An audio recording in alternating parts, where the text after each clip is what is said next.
আজকে ঋণ করে 7 লাখ টাকা আনছি। সব শেষ বাবা, আমার সব শেষ।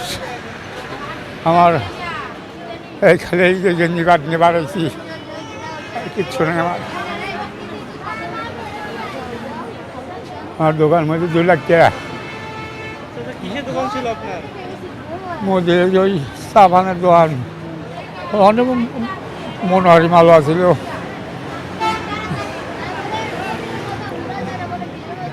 ওই আমার মায়ের বাইরে যেও তো আমি 10টা দিন করে আনছি,